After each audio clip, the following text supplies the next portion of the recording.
how to make your own Nadja, please leave them in the comments below. I'm going in and out of Nadja accents. That was not a Nadja accent. Oh my god. That was like your tavern wench. Damn it. Hello there everyone, and welcome to my build for Nadja from What We Do in the Shadows. A couple things before we get started talking about this build. I am wearing a lot of undergarments under this 1890s inspired historical dress that I created for Nadja. I am wearing the Edwardian late Victorian stays that I made in my historical corsets for cosplay video. I will have a card right here telling you about it. And I'm also wearing some bum rolls that I made in my scrap fabric video as well. If you'd like to check those out, description's in below. But yes, I am definitely wearing those undergarments to give me the exact shape that I want with this historical dress look. If you are not familiar with the 1890s, basically I look like a linebacker. I have a really tiny waist and I have hips the size of Texas. It's all about illusion, and that's the fun about 1890s, and it's one of my favorite historical dress decades. If you do follow me on social media, you probably saw the design that I created for Nadja specifically. I wanted to play with the scrap fabrics that I already had, therefore making this outfit kind of cheap. So I designed this Nadja gown. Here you can see the design that I did for it. It is 100% based off of the 1890s style that she wears in the show. She goes between different historical dress decades, but definitely this larger sleeve, smaller waist, long A-line, bum-rolled corset look she does do often. So that's what I went for with this cosplay. If you make a Nadja cosplay, the fun part about it is that she wears so many different looks in the show. I encourage you to create your own look. Play with fabrics out there that you find, both light and dark. She has a very vampire-y vibe, so you can play with a lot of blacks, a lot of jewel tones, but create your own. However, if you do not want to create your own and you want to do the look that I am doing, let's go ahead and get into the patterns that I used to create this Nadja outfit. Also, a big thank you to Shannon Fabrics for sponsoring the black silky satin for the skirt of my outfit and of my doll's outfit, and the fur capelet that you will see in the video in a photo, and also in the video that I make for this cosplay. I was very appreciative that they decided to sponsor me for the fabric for that, so thank you guys, really appreciate it. Now let's get into the build. Okay, here are the patterns that I used for this outfit. Two of them are from the company Truly Victorian, and one of them is a skirt from a regular McCall's costume pattern. I will say the Truly Victorian patterns, specifically the blouse, is a little difficult. I go over that a little bit here, but here are the numbers of the patterns that I do use. Hello there everyone, me in my pajamas, popping in again to tell you more information about the Nadja build. I just want to point out how massive these sleeves are that I'm going to be working with. It is insane. My face is so red. How massive these sleeves are, so take a look. For my foot for reference, that is one sleeve. It's so huge. The 1890s are by far my favorite historical decade, and it's because things are just so gigantic when they don't need to be. And the sleeves are one. I just had to point that out. Foot for reference. Holy moly.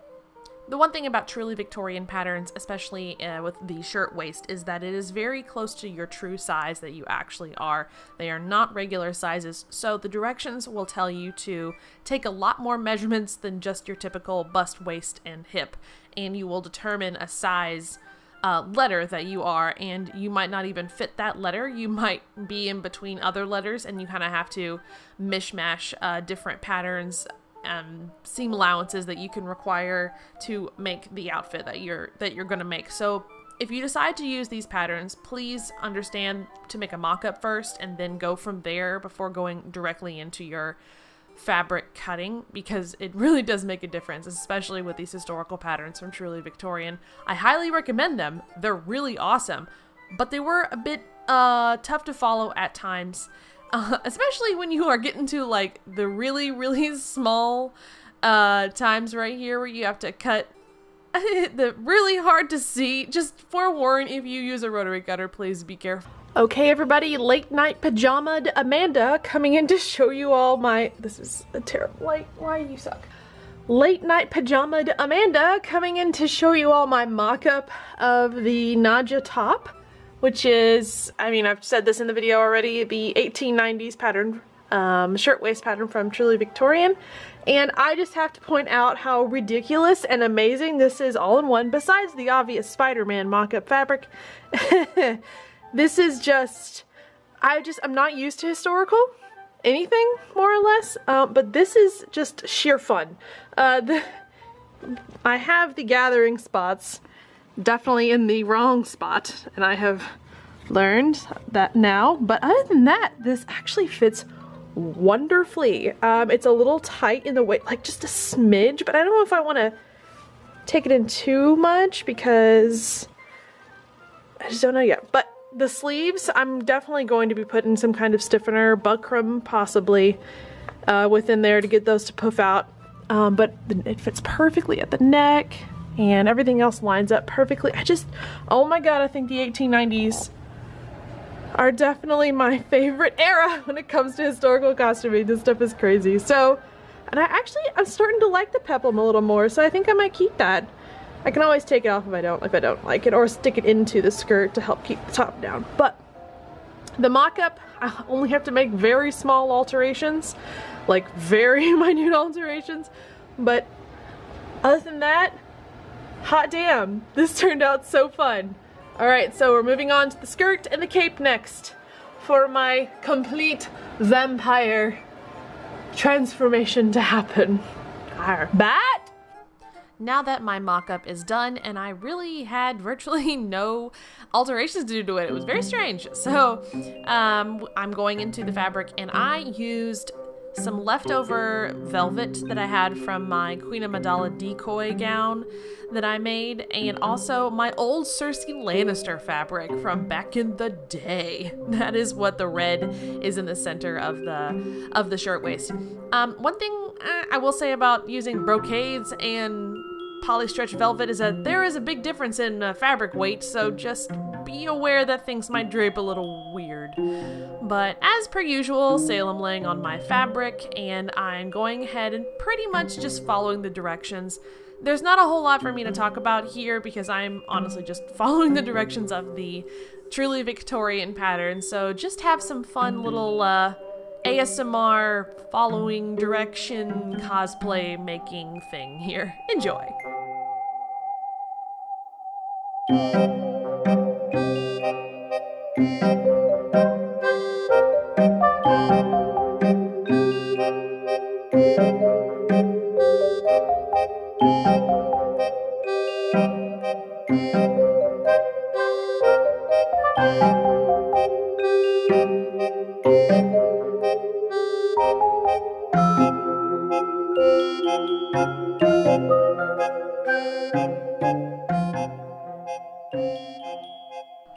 For those of you who are curious, I am using one of my favorite hand stitches here to attach the peplum inner lining belt part to the blouse. I'm using what's called a catch stitch, and it is really handy, especially for a lot of garments that you have to kind of, you know, attach to a lining on the inside. It's a stitch that allows the fabric itself to move, but yet still stay stitched and attached to wherever you stitched it to. So it's a very handy theater trick that I learned. The catch stitch. Okay, one thing right here I do want to come in, and I am using leftover netting that I had from a wedding dress alteration that I did because I am cheap and I don't want to go outside and shop for things right now. So I'm using this to add into the seam of the sleeves to get that giant poof. However, I don't really recommend it because it actually really made it itchy. So if you can, instead of adding netting in where it says in the directions for this shirtwaist, I would add maybe buckram, do some interfacing, or some other softer netting fabric to get that sleeve to stand up on your shoulders instead of using what I did. But I mean, it ended up working out, so it's fine. I just have to go back in and make it a little softer.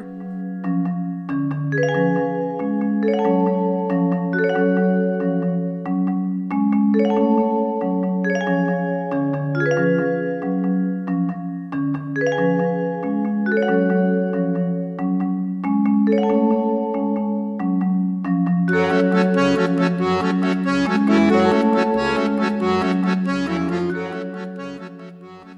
the pattern called for buttons and buttonholes down the front of the shirtwaist, but instead of that, I added snaps because I didn't have any buttons that really matched, and I didn't want to do buttonholes, so I added snaps. Now we are moving on to the skirt, which is a very basic paneled skirt. I think it was 4 panels that I did drape over my mannequin with the bum rolls on my mannequin to make sure I got the hem and the seam allowance and everything right instead of it on my own body, because I knew I was going to be expanding my hips out for that. So here is where I am also lining that fabric.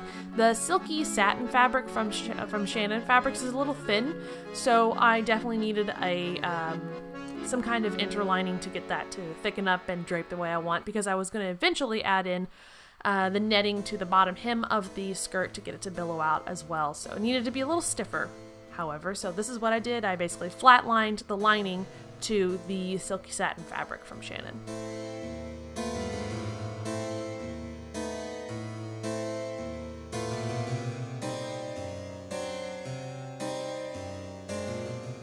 Here is the final look. It's kind of hard to see because everything is black and dark, but here's the final look of Nadja with everything on my mannequin, the shirtwaist and the skirt. So now we're gonna go ahead and move into making the fur capelet. I just want to pop in and say that this pattern was absolutely divine. There is something about capes that I am so drawn to, and I don't know if it's come from my Doctor Strange making cape days or just the fact that I love capes, but I highly recommend you make this cape out of whatever fabric you have. It is so fabulous and just so fun to wear. I love it. I need more capes in my life, especially these little capelets that just give me like these ultimate vampire vibes. You'll see, because with this pattern, you make a really tall collar that stands up with wire, and it is so Dracula vibes. I can't get over it. I can't wait to wear it actually in winter time. Okay, here is the Arctic Fox faux fur that I got from Shannon Fabrics in black, you can see, and we're gonna get ready to cut the fabric. And if you are not familiar with cutting fur fabric, you will need to use a craft knife. Specifically, I am using the Olfa beginner craft knife for this. The cool part about it is that there's only a small bit of the blade exposed, so when you cut into fur, you can just go into it without worrying about cutting the actual fur itself. So you don't get fur everywhere, there's less shed, and that's actually the appropriate way how to cut fur.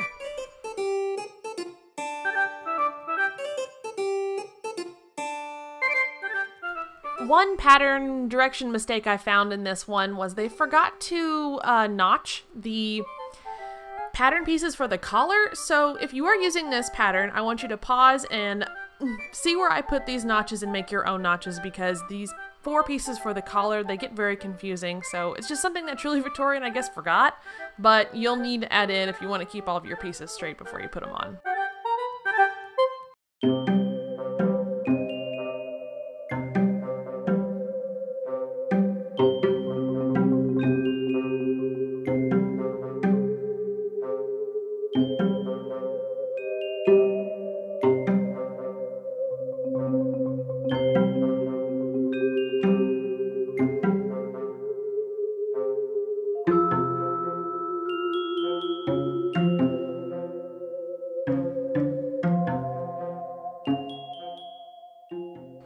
Okay, so here is the capelet. I love the way this turned out, especially with the faux fur. I added where those pins are, I added in 2 little pendants that I painted bats on them that I found from Joann's that just kind of give it the extra vibe. And there's a frog closure in the middle to keep it closed. But I just love the vibe of this capelet. It's so fierce.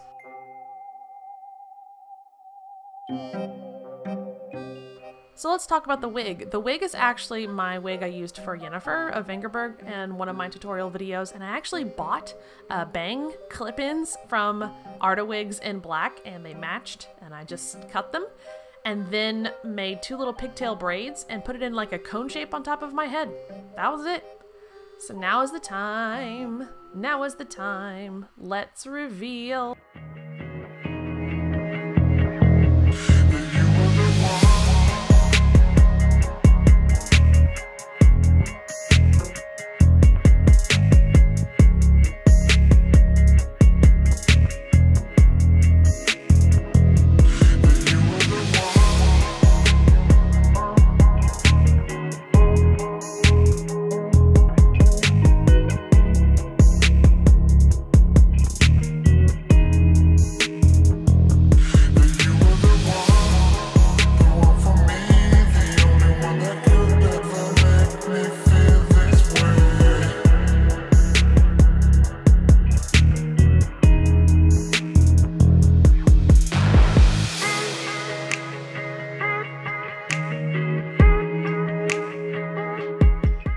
For joining me on this build video of my Nadja cosplay from What We Do in the Shadows.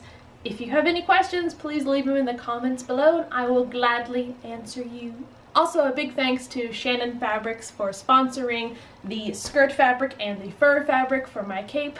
Really appreciate it. If you guys would like to check out the blog I write for them, make sure you visit their website. And until next week, bye-bye now! Oh god. No! 12 o'clock midnight. Welcome to our shoot of Nadja. Oh, but where's my Alex? Look at my little Alex. She's so scared. She's scared of that. Definitely the teeth are something I had to get used to. Although it's much easier to do Nadja voice with the teeth in, I'll tell you that. My little horns. Oh, you can't. Oh, there they are. They look great. We're in my parents' library because it's the only place we can get this time at night. How do you say yes? Yes. Yes. Okay. Okay. But here's our background. Spooky and fitting for a vampire area, don't you think? Yeah. The lovely nose paper on the walls. And the doll. And all of our candles. Even our little, one of my skulls over there. It's actually Alex's skull, it's not mine. I am having a Dickens, this wig. However, everything's looking great. I'm very happy with it all. Even the outfit, which I'll show you in a bit. So stay tuned.